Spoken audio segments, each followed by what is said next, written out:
So আজকে আমি আপনাদেরকে একটা ইন্টারেস্টিং হাতের কাছে থাকা খুব কমন ইনগ্রেডিয়েন্টস দিয়ে কীভাবে মজাদার একটি কাঁচা আমের জুস খাবেন সেই ভিডিওটা শেয়ার করব। আশা করি আপনাদের কাছে ভালো লাগবে। ওয়াও, গাছের কাঁচা আম দেখতে কত সুন্দর। ওকে, আজকে এই আমটা দিয়ে জুস হবে। ওকে, দুইটা পড়ছে। এখানে আসলে উঠাটা অনেক রিস্ক, অনেক বড় গাছ।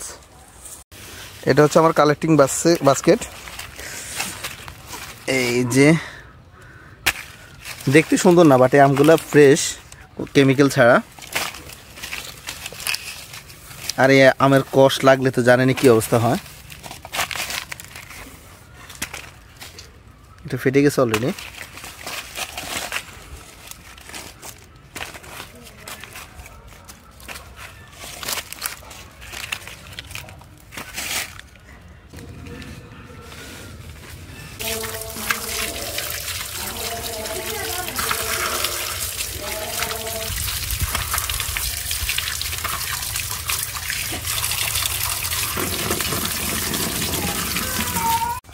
বাসার সামনেই কাঁচামরিচ গাছ, ফ্রেশ কাঁচামরিচ।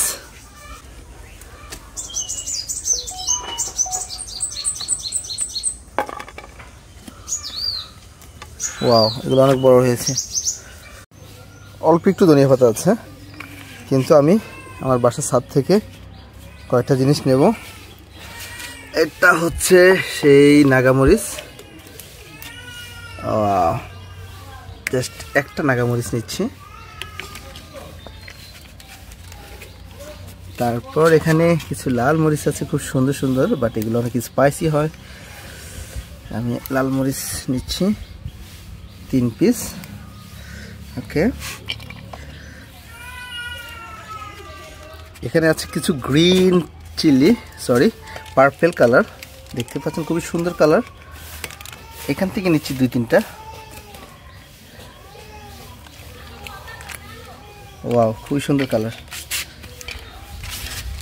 তারপর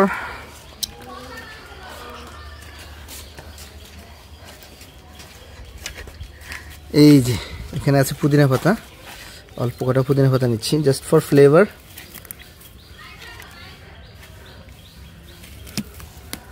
তাদের পুদিনা পাতাগুলো একেবারে আসলে চুপসে গেছে, যত্ন নেওয়া হয় না, তো এই জন্য বাসায় কেউ থাকে না। ধনিয়া পাতা, পুদিনা পাতা, কাঁচামরিচ, তারপরে নাগা চিলি সবই আছে। হ্যাঁ, ও ছাদের পানি অনেক গরম।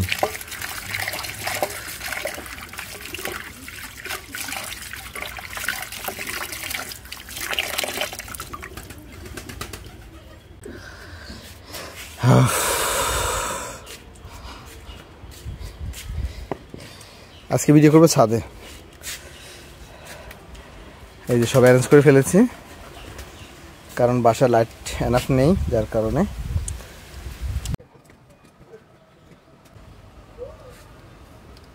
কাঁচা আমের জুস কিন্তু অনেকভাবে করা যায়। সো আমি আজকে যে টেকনিকটা দেখাবো এটা খুব সহজ এবং খুবই টেস্টি। আর এই কাঁচা আমে একটা কষ থাকে, কষটা কিন্তু আসলে যেখানে লাগে ওখানটায় কিন্তু একেবারে পুরা স্কিন পুরো বার্ন হয়ে যায়, এটা আমরা সবাই জানি। সো কেয়ারফুলি কাঁচা আম স্কিনলেস করে নিতে হবে, ছিলে নিতে হবে। যেহেতু আমি বড়িতে কাটা এক্সপার্ট না, এই জন্য আমার কাটাটা সুন্দর হবে না, তারপরও আপনাদের জন্য চেষ্টা করতেছি। আমি নাইফ এবং পিলার দিয়ে কাটতে পারি ভালো, কারণ আমরা রেস্টুরেন্টে কখনো এইভাবে বড়ি দিয়ে কাটা হয় না। এই শরবতটা আমের দুইভাবে করা যায়। একটা হচ্ছে আমটাকে ভালো করে ফুঁড়ে ইয়েতে কয়লার আগুনে ফুঁড়ে তারপরে করা যায়। আরেকটা হচ্ছে এই যে কাঁচা আম ডিরেক্টলি স্কিন ফেলে দিয়ে, আমার খোসা ফেলে দিয়ে, খোসা ফেলার সঙ্গে সঙ্গে কিন্তু আপনার পানিতে ভিজিয়ে রাখতে হবে, তা না হলে আমের যে কষ আছে কষটাই কিন্তু জুসটা ভালো লাগবে। যে দেখতে পাচ্ছেন কষ একদম বাইর হয়ে যাচ্ছে, আর এই কষটা কিন্তু পানিতে চলে গেলে তারপর জুসটা ভালো হবে। আদারওয়াইজ কিন্তু জুসটা তিতা বা একটু কষালো ভাব থাকবে, যেটা খেতে ভালো লাগবে না। আমগুলো এখন আসলে পরিপূর্ণভাবে আঠি শক্ত হয় নাই, আঠি একেবারে নরম, যার কারণে আমি পুরো আমটাই ইউজ করতে পারবো। তারপরে ভিতরে যে সাদা অংশটা থাকে এটা ফেলে দিতে হবে অবশ্যই, এটা কিন্তু খেলে পেট খারাপ হওয়ার সম্ভাবনা থাকে। আর এটা অনেকটা তিতা হয়। আর যে আমের যে বোটা থাকে যে অংশটা, ওই অংশটা একটু ফেলে দিন, এতে করে কষ্ট লাগবে না। এই যে মানে বোটার বরাবর অংশটা।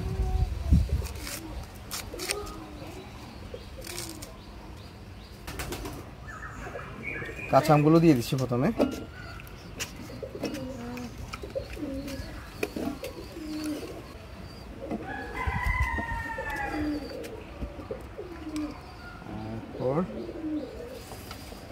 এখানে আমি সাজেস্ট করি শুধু ধনিয়া পাতা, আর চাইলে একটু পুদিনা পাতাও দেওয়া যায়, তবে পুদিনা পাতার ফ্লেভারটা অনেক স্ট্রং, যার কারণে আমের যে ফ্লেভার সেই ফ্লেভারটা একটু কম পাওয়া যায়।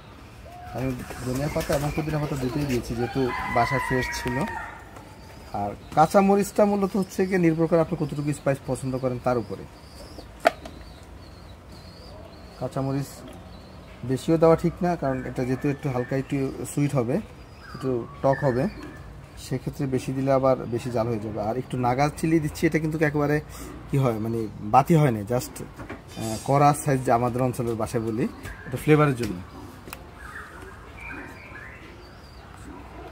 আর এখানে অবশ্যই যে জিনিসটা দিতে হবে সেটা হচ্ছে বিট লবণ। বিট লবণটা না দিলে আপনার এই জুসের ফ্লেভারটা আসবে না। আমি বিট লবণটা জাস্ট অল্প একটু দিচ্ছি লবণের পরিমাণ অনুযায়ী। তারপর একটু রেগুলার যে লবণ থাকে, রেগুলার লবণটা দিচ্ছি একটু। এটা লবণটা কম বেশি করে নেওয়া যাবে পরে, এটা যেরকমটা লবণ পছন্দ করেন। আর এখানে আমি আইস সাজেস্ট করি, বাট আইস ছিল না বিদায় আমি ঠান্ডা পানি দিয়েছি। অল্প একটু ঠান্ডা পানি দিচ্ছি, পরে অ্যাড করব।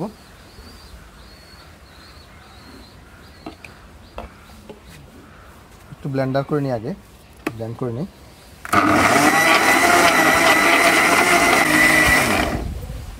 যখন মোটামুটি একটু ব্লেন্ড হয়ে যাবে, তারপর আমি অ্যাড করব কনডেন্স মিল্ক এবং সুগার। সুগারের ব্যাপারটা হচ্ছে গিয়ে নির্ভর করে আপনি কতটুকু সুগার পছন্দ করেন। আর যদি কনডেন্স মিল্ক ব্যবহার করেন সেক্ষেত্রে সুগার, এখানে কিছু সুগার পাবেন।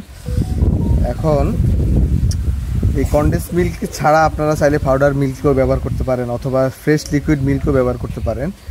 তবে মাথা রাখবেন, যদি ফ্রেশ লিকুইড মিল্কটা ব্যবহার করেন সেক্ষেত্রে এই জুসটা ফেটে যাওয়ার সম্ভাবনা থাকে। এই জন্য কী করবেন, আমের আগে ব্লেন্ড করে নেবেন, আমটা বাকি যত ইনগ্রিডিয়েন্টস আছে সবগুলো আগে ব্লেন্ড করে নেবেন।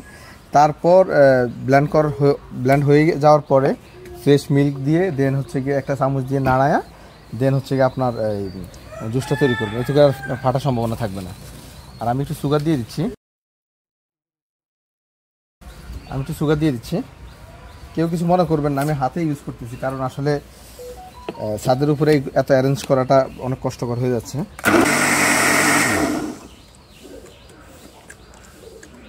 ওয়াও, লবণটা দেখিনি, আরও অনেক সুগার লাগবে, আর সল্ট লাগবে অনেক।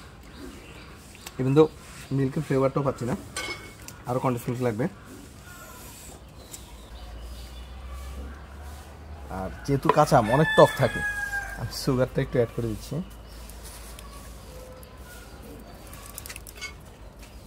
আর এখানে বিট লবণ। এখন অনেকের প্রশ্ন হচ্ছে মেজারমেন্ট নিয়ে, আমি একটু সহজে বলে নেই। আমি এখানে কাঁচা আম নিয়েছি প্রায় 1.5 কেজির মতো। সবগুলো স্কিন লেস করার পরে বা মাঝখানে আঠি ফালার পরে যতটুকু টিকছে, আমার টোটাল কাঁচা আম ছিল 1.5 কেজি। তারপর স্কিন ফেলে দিয়েছি, মাঝখানে আঠি ফেলে দিয়েছি, তারপর এখান থেকে কমে হয়তো বা 1 কেজির মতো হয়েছে। তারপরে সুগার দিয়েছে ওভারঅল 1 কাপের উপর। সুগারটা নির্ভর করা হচ্ছে আমের টক কীরকম, আম যদি টক বেশি হয় সুগারটা বেশি লাগবে, টক কম হলে সুগার কম লাগবে। তারপর বিট লবণ দিয়েছি 2 টেবিল স্পুন। আমি সাজেস্ট করবো হয়তো বা আরও 1 টেবিল স্পুন বাড়িয়ে দিতে পারেন বিট লবণ ফ্লেভার যারা স্ট্রং পছন্দ করেন। আর এখানে কনডেন্স মিল্ক তো একটা নতুন ছিল, এখানে হয়তো বা আর একটু কনডেন্স মিল্ক আছে ভিতরে, অল্প একটু আছে, আর বাকি পুরো কনডেন্স মিল্কটাই দিয়ে দিয়েছি।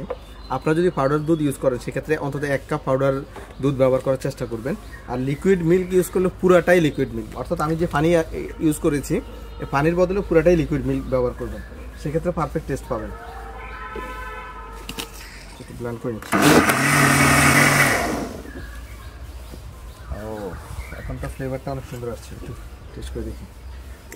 বিসমিল্লাহ। আলহামদুলিল্লাহ, অনেক মজা হয়েছে, সত্যি অনেক অসাধারণ। এখন সার্ভ করবেন কীভাবে সেটা আমি দেখাচ্ছি। এটা খুব একটা ইম্পর্টেন্ট একটা পার্ট। এটা সার্ভ করার জন্য অবশ্যই আইস নিতে হবে, আইস ছাড়া কিন্তু এটা ভালো লাগবে না। কিন্তু যেহেতু আমি আইসটা বসাইছি পরে, যার কারণে আইসটা ভালো হয়নি। আমি দেখাচ্ছি আপনাদেরকে, এখানে আইস ওয়াটার দিচ্ছি একটু, অল্প কিছু আইস হয়েছে আমার, সরি, আসলে আইস দরকার ছিল আরও বেশি, কারণ এটা যত ঠান্ডা হয় ততটাই ভালো লাগে। এটা কিন্তু টেস্টটা অনেক স্ট্রং, আপনারা যদি হালকা একটু আইস দেন কোনো অসুবিধা নেই। আইসের সাথে আইসের যে পানিটা গলে যাবে, আইসের পানি গলে যাওয়ার সাথে সাথে এটা ম্যাচিং হয়ে যাবে।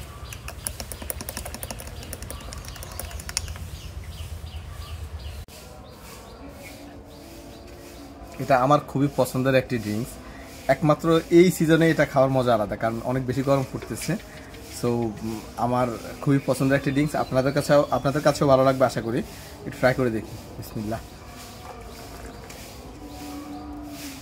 মাই গড, এতটা টেস্ট হয়েছে মাশাল্লাহ, আপনারা অবশ্যই ট্রাই করবেন। আর স্পাইসি পারফেক্ট ছিল, অতিরিক্ত স্পাইসি না, কম স্পাইসিও না। ইনশাল্লাহ দেখা হবে পরবর্তী ভিডিওতে। আমার জন্য দোয়া করবেন, আর সুন্দর সুন্দর যাতে ভিডিও আপনাদের জন্য তৈরি করতে পারি।